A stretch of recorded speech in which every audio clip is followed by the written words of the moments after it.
ગામડાનો ધબકાર ચેનલના સૌ ખેડૂત મિત્રોને જય માતાજી. મિત્રો, આજે 20 જાન્યુઆરી જાણીતા વેધર એનાલિસ્ટ અશોકભાઈ પટેલની આગાહી છે.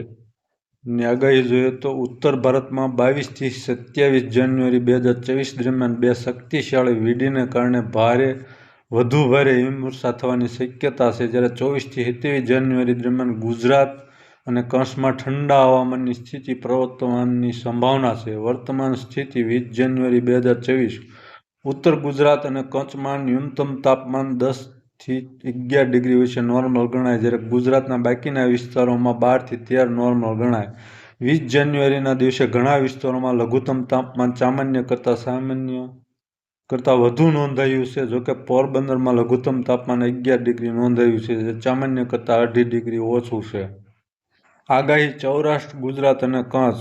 માન્ય સમયગાળો 20 થી 27 જાન્યુઆરી 2024 લઘુત્તમ તાપમાનમાં વધુ વધારો થવાની શક્યતા છે અને તે 23 જાન્યુઆરી સુધી સામાન્ય કરતાં વધુ રહેશે. ત્યારબાદ વીડીના પ્રભાવને કારણે 24 જાન્યુઆરી આસપાસ લઘુત્તમ તાપમાન અંદાજે 4 થી 6 ડિગ્રી ઘટાડો થવાની શક્યતા છે અને તે 27 જાન્યુઆરી સુધી સામાન્ય કરતાં ઓછું રહેશે.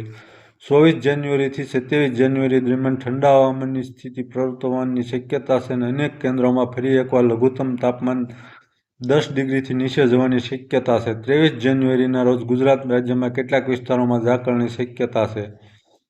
પવનોની સ્થિતિ. આગાહી સમયગાળા દરમિયાન મોટાભાગે પવનો ઉત્તરથી ઉત્તર-પૂર્વ દિશામાં ફૂંકાવાની શક્યતા છે, પરંતુ 23 જાન્યુઆરીના દિવસે પવનની દિશા પશ્ચિમ-ઉત્તર-પશ્ચિમ તરફ વળવાની શક્યતા છે.